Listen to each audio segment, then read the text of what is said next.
नमस्कार। ये आकाशवाणी शिमला है। अब आप प्रभा शर्मा से प्रादेशिक समाचार सुनिए। आज के मुख्य समाचार। सूचना व प्रसारण मंत्री अनुराग सिंह ठाकुर ने युवाओं से केंद्र सरकार की जन कल्याणकारी योजनाओं को जन जन तक पहुंचाने का किया आह्वान। मुख्यमंत्री सुखविंदर सिंह सुक्खू ने हमीरपुर और कांगड़ा जिलों में करोड़ों रुपए की विकास योजनाओं के किए उद्घाटन व शिलान्यास। अंतर्राष्ट्रीय महिला दिवस के उपलक्ष्य पर शिमला में राज्य स्तरीय कार्यक्रम आयोजित। विभिन्न क्षेत्रों में बेहतर कार्य करने वाली महिलाओं को किया सम्मानित। और जनजातीय जिलों लाहौल स्पीति व किन्नौर में बर्फबारी से बंद सड़क मार्गों को खोलने का कार्य युद्ध स्तर पर जारी। अब समाचार विस्तार से। केंद्रीय सूचना व प्रसारण और युवा सेवाएं व खेल मंत्री अनुराग सिंह ठाकुर ने युवाओं से केंद्र सरकार की जन कल्याणकारी योजनाओं की जानकारी सरल व स्थानीय भाषा में लोगों तक पहुंचाने का आह्वान किया है। वे आज नई दिल्ली स्थित संविधान सदन के केंद्रीय कक्ष में आयोजित राष्ट्रीय युवा संसद महोत्सव के समापन अवसर पर बोल रहे थे। इस बार राष्ट्रीय युवा संसद महोत्सव की theme young voices engage and empower for Nations transformation है। अनुराग सिंह ठाकुर ने कहा कि ये सिर्फ एक थीम नहीं बल्कि एक आह्वान भी है। उन्होंने कहा कि ये अमृत काल में अमृत पीढ़ी का अमृत भविष्य बनाने और 2047 तक भारत को एक विकसित राष्ट्र बनाने का आह्वान है। अनुराग सिंह ठाकुर ने कहा कि प्रधानमंत्री नरेंद्र मोदी ने अपने कार्यकाल में देश को ऊंचाइयों पर ले जाने का काम किया है और गरीब वर्ग के स्तर में सुधार लाने में हमेशा तत्पर रहते हैं। उन्होंने कहा कि मोदी सरकार की स्पष्ट नीतियों और निर्णायक फैसलों के कारण पिछले 10 वर्षों में भारत विश्व की तीसरी सबसे बड़ी अर्थव्यवस्था बना और 25 करोड़ लोग गरीबी रेखा से बाहर आए। केवल भाषण देकर यहां से चले जाने से काम चलने वाला नहीं। इस बार का राष्ट्रीय युवा महोत्सव पे ये संसद महोत्सव का theme young voices engage and empower for Nations transformation रखा गया। ये एक थीम ही नहीं, एक आह्वान भी है। ये अमृत काल में अमृत पीढ़ी को अमृत भविष्य बनाने का आह्वान है, एक विकसित भारत बनाने का आह्वान है। और मुझे पूर्ण विश्वास है आप जब यहां से जाएंगे, ये जो हुनर आपके पास बात को बहुत सुंदर तरीके से रखने का है, आप कोई प्लेटफॉर्म का यूज कीजिए। यूट्यूब हो सकता है, लिखने का तरीका हो सकता है, पोर्टल्स हो सकते हैं। आप हर विषय पर कोई अच्छी पॉलिसी आती है उसको जन जन तक पहुंचाने के लिए एक सरल तरीके से अपनी बात करें। कोई आपके आसपास लोग हैं जिनको इन योजनाओं का लाभ मिला, आप उसके बेनिफिशियरीज का वीडियो बना के आप एक छोटा सा प्लेटफॉर्म अपना खड़ा कर सकते हैं। 4 बेनिफिशियरीज को बैठाया, अपने अपना प्रोग्राम किया और सरल तरीके से और लोगों को उसकी जानकारी पहुंचाने का अपनी रीजनल वर्नैकुलर लैंग्वेज में पहुंचाइए तो ज्यादा अच्छा रहेगा। हमें अपनी स्थानीय भाषा पे बहुत महत्व देना चाहिए, जैसे प्रधानमंत्री मोदी ने न्यू एजुकेशन पॉलिसी पे भी उस पे बल दिया है। मुख्यमंत्री सुखविंदर सिंह सुक्खू ने आज हमीरपुर में 77 करोड़ रुपए की विकास परियोजनाओं के शिलान्यास और लोकार्पण किए। इनमें पक्का भरों के निकट आधुनिक बस अड्डा, पशुपालन व लोक निर्माण विभागों के आवासीय भवनों और जटियाणा घिरथा उठाऊ जलापूर्ति योजना के शिलान्यास शामिल हैं। बाद में जनसभा को संबोधित करते हुए मुख्यमंत्री ने कहा कि वे जिले के विधायकों के साथ विकासात्मक परियोजनाओं पर कार्य कर रहे थे। विधानसभा के बजट सत्र के दौरान विपक्ष के रवैये की कड़ी आलोचना करते हुए मुख्यमंत्री ने कहा कि भाजपा नेता नहीं चाहते थे कि बजट पारित हो और इसके लिए वे कई अलोकतांत्रिक हथकंडे अपना रहे थे। उन्होंने कहा कि विकट वित्तीय बाधाओं के बावजूद प्रदेश सरकार ने 15 माह के भीतर अपनी 5 गारंटियां पूरी कर ली हैं और आगामी वित्त वर्ष से सभी पात्र महिलाओं को 1500 रुपए प्रतिमाह प्रदान किए जाएंगे। इस अवसर पर मुख्यमंत्री ने हिमाचल पथ परिवहन निगम की अवाह देवी हमीरपुर अयोध्या बस सेवा को भी हरी झंडी दिखाकर रवाना किया। बाद में मुख्यमंत्री ने कांगड़ा जिले के देहरा और नगरोटा बगवां विधानसभा क्षेत्र में 784 करोड़ रुपए की 33 विकास परियोजनाओं के उद्घाटन व शिलान्यास किए। इस बीच मुख्यमंत्री ने आज शिमला में हिमाचल प्रदेश राज्य सहकारी बैंक की 22 नई शाखाओं का शुभारंभ किया।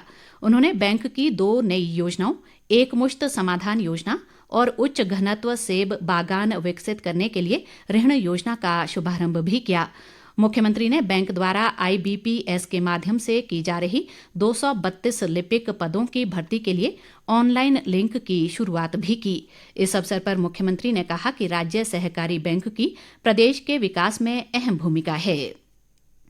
उधर बिलासपुर जिला के धार टटोह और लोहोट में राज्य सहकारी बैंक की शाखा के उद्घाटन अवसर पर नगर नियोजन व आवास और तकनीकी शिक्षा मंत्री राजेश धर्माणी मौजूद रहे। इस अवसर पर उन्होंने कहा कि बैंक के माध्यम से लोग राज्य सरकार द्वारा चलाई जा रही विभिन्न योजनाओं की जानकारी लेकर उनका लाभ ले सकते हैं। अंतर्राष्ट्रीय महिला दिवस के उपलक्ष्य पर आज शिमला के पीटरहॉफ में राज्य स्तरीय कार्यक्रम आयोजित किया गया। कार्यक्रम में स्वास्थ्य मंत्री कर्नल धनीराम शांडिल ने बतौर मुख्य अतिथि शिरकत की। इस अवसर पर उन्होंने कहा कि महिलाओं और बालिकाओं के जीवन में गुणात्मक सुधार के लिए प्रदेश सरकार कृत संकल्प है। शांडिल ने कहा कि महिलाओं ने अपनी उपलब्धियों से पूरे विश्व में अपनी अलग पहचान बनाई है। उन्होंने कहा कि राज्य सरकार ने महिलाओं के उत्थान के लिए विभिन्न योजनाएं भी शुरू की हैं और मौजूदा सरकार ने प्रदेश की 18 वर्ष से अधिक आयु की पात्र महिलाओं को 1500 रुपये प्रतिमाह देने की घोषणा की है। शांडिल ने महिलाओं से राजनीति के क्षेत्र में सक्रिय भूमिका निभाने का आग्रह करते हुए कहा कि वर्तमान विधानसभा में केवल एक महिला विधायक है, जबकि महिलाओं की भागीदारी बराबर होनी चाहिए। उन्होंने समारोह में विभिन्न क्षेत्रों में बेहतर कार्य करने वाली महिलाओं को सम्मानित किया और इस अवसर पर लगाई प्रदर्शनी का अवलोकन भी किया। इस दौरान विभिन्न प्रतियोगिताएं भी करवाई गई, जिनमें महिलाओं ने बढ़ चढ़कर हिस्सा लिया। इस बीच स्वास्थ्य मंत्री ने सोलन विधानसभा क्षेत्र के कोठों में 72 लाख रुपए की लागत से बनने वाले राजकीय वरिष्ठ माध्यमिक पाठशाला के अतिरिक्त भवन की आधारशिला रखी। उन्होंने कोठों के लिए निर्मित संपर्क मार्ग का लोकार्पण भी किया। नेता प्रतिपक्ष जयराम ठाकुर ने कहा है कि प्रदेश का सर्वांगीण विकास प्रधानमंत्री नरेंद्र मोदी की प्राथमिकता है और उन्होंने हिमाचल पर पूरी उदारता दिखाई और विशेष राज्य का दर्जा दिया। शिमला से जारी एक बयान में उन्होंने कहा कि इस समय केंद्र की सहायता से हिमाचल में सड़कों और इंफ्रास्ट्रक्चर के विकास के लिए 1 लाख करोड़ के विकास कार्य चल रहे हैं। जयराम ठाकुर ने विकास की दृष्टि से हिमाचल को अपनी प्राथमिकता में शामिल करने के लिए प्रधानमंत्री नरेंद्र मोदी समेत समस्त केंद्रीय नेतृत्व का आभार जताया। उन्होंने कहा कि भारत में पहले झूठे वायदों व झूठी गारंटियों की राजनीति होती थी, लेकिन नरेंद्र मोदी ने इस राजनीति को खत्म और हर वादा पूरा करने की राजनीति शुरू की, जिसे आज पूरा देश स्वीकार कर रहा है। जनजातीय जिलों लाहौल स्पीति व किन्नौर में बर्फबारी से बंद सड़कों को खोलने का कार्य युद्ध स्तर पर जारी है। किन्नौर जिले में राष्ट्रीय उच्च मार्ग 5 निगुलसरी के पास पिछले 5 दिनों से अवरुद्ध है, जिससे जिले में पेट्रोल व डीजल की राशनिंग शुरू हो गई है। इस स्थान पर लगातार भूस्खलन होने से अवरुद्ध सड़क मार्ग को बहाल करना चुनौती बना हुआ है। जिले के अधिकांश क्षेत्रों में बिजली, संचार व यातायात व्यवस्था भी पूरी तरह ठप्प है। रिकांगपिओ से पूह विकासखंड व स्पीति क्षेत्र को जोड़ने वाला राष्ट्रीय उच्च मार्ग भी जगह जगह भूस्खलन से अवरुद्ध है और छितकुल, सांगला, आसरंग व कुनो चारंग में 5 दिनों से बिजली आपूर्ति बंद पड़ी है। उधर लाहौल स्पीति जिले में सड़कों से बर्फ हटाने का कार्य जारी है।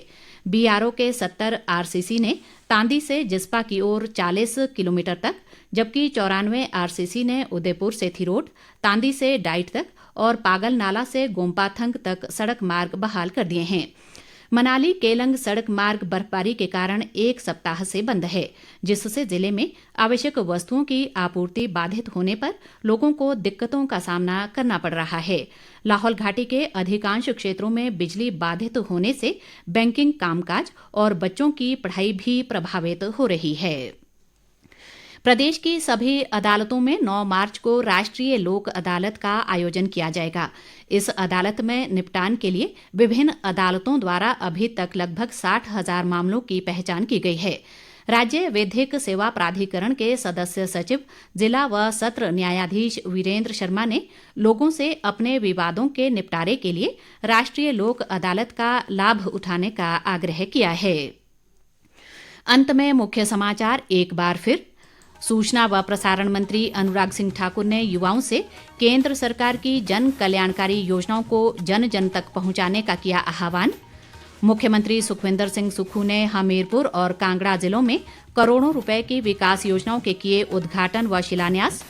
अंतर्राष्ट्रीय महिला दिवस के उपलक्ष्य पर शिमला में राज्य स्तरीय कार्यक्रम आयोजित। विभिन्न क्षेत्रों में बेहतर कार्य करने वाली महिलाओं को किया सम्मानित। और जनजातीय जिलों लाहौल स्पीति व किन्नौर में बर्फबारी से बंद सड़क मार्गों को खोलने का कार्य युद्ध स्तर पर जारी। इसी के साथ ये समाचार बुलेटिन समाप्त हुआ। नमस्कार।